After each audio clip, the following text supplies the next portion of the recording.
the PlayStation 5 will hit at the end of 2019, and Death Stranding will be a launch game as well. So it will be cross-play between PS4 and PS5. What do you Yeah. think? I mean, I don't know. Like, PS5 seems way too. But Scorpio is coming. That's true, but Scorpio I don't think is gonna do that well unless they announce stuff that's gonna make it perform well. Yeah, So, that's right. Yeah. and I mean, we discussed this before too. Like, if the Scorpio releases at even $400 at this point, the PS4 Pro is gonna be $300 with a game. So I don't see it doing well. And so when you look at when the PS5 might release, I think it's more optimistic to say 2020 than it is to say 2019. But then it will be a 7-year console cycle again. From PS3 to PS4 it was also 7 years, while PS2 to PS3 was 6 You're years. forgetting the Pro though. Yeah, okay, but that's like a 3-year. I think that's really a middle console. So so 2013 to 2016, and then 2016 to 2019. But that's why I think they're doing what they're doing with the Pro though, is so by the time it hits 2020, the hardware that the Scorpio, for instance, has is going to be super cheap, so they can even add more on top of that and still have a healthy profit margin, and sell it like gangbusters. I think that's what they're aiming for. I think that if we look at the previous console generations and the fact that we now see faster console iterations and stuff like that, and also the reason why PS3 to PS4 was so long was the financial crisis that hit a few years after the PS3 launched. So yeah, we were, I mean, remember that like time, it was, people were holding the generation was too long in the end. If we look back, it was just too long. People were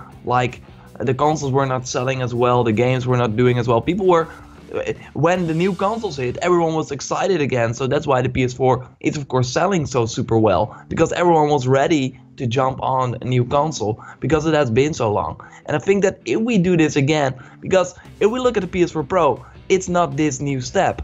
It's just a console for people that have a 4K TV, or people that are super hardcore Sony fans that just want to have a new console next to their TV. It's really not this new step, and I really think that 2019, I even see them doing in 2018 if the Scorpio really takes off, because they have to combat it. Otherwise, it will be a 360 thing again, where Xbox to Xbox 360 was 4 years. So that means that the Xbox 360 is here, and a lot of people will jump to that generation, and the PS4 is still, behind that.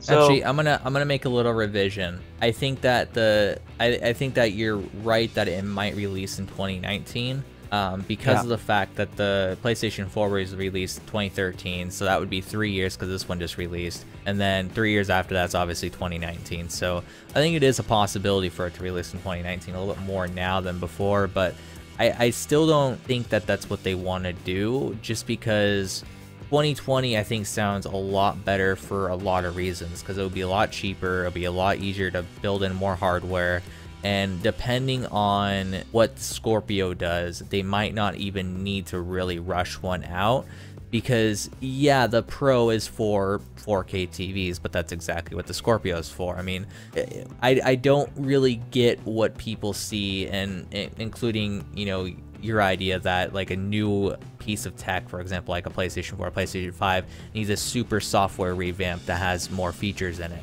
I think that definitely helps, but I think in the end, people just care about how their games run. If they see higher frame rates, like up to 60 frames per second, if they see better visuals, if they see a better resolution, like since they just got their 4K TVs, I think that's all they really care about in the end.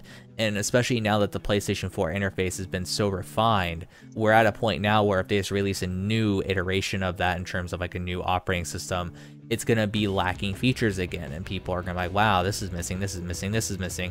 And so I think that's why they released the Pro, is so that way they're ready for Scorpio to combat it, because they know in the end, yes, people will see the Scorpio probably is a little bit more powerful, but they know that the games are on Sony system. They know that if they want to play Uncharted, they want to play Horizon, they want to play God of War, they want to play all these different games like Detroit, and you know, so on and so forth, Last of Us, it's going to get to a point where it's like, okay, well, what am I going to get on Xbox that I can't already get on PC?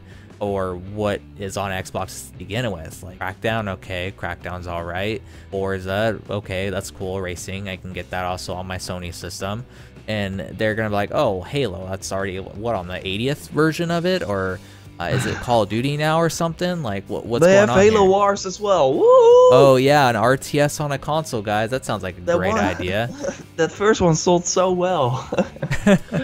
No, it didn't. So yeah, I mean, I get your point with the 2019 a little bit more now that I looked a little bit further into it and did the math, but I still think 2020 is going to be it, because I think right now people are just wanting higher frame rates, and they're getting that with the Pro to a certain extent. But I think yeah, the excitement for a new console is also like super interesting. You when going from the PS3 to the PS4, it's like, whoa, I need to get used to this. Whoa, I need to build up a whole new library, stuff like that. It's just exciting, and I think that we just simply can't lose that. And with phones, it's just not exciting anymore. But of course, a phone is something you need. You can live without a PS4.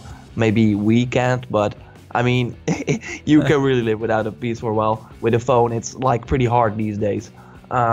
So, yeah, I don't know. I hope that they will show the PS5 in 2019. I think that will be great. I mean, also if we look at the games that they have coming, I think that there is nothing planned after that period.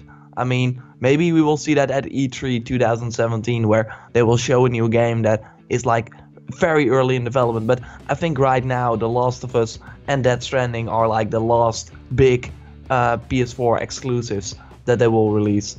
And I think that if Death Stranding wants to continue, like build upon that and stuff like that, I really think that they will have a PS5 version as well, because otherwise you're just having this service on a pretty dead console after 2019 doesn't make sense.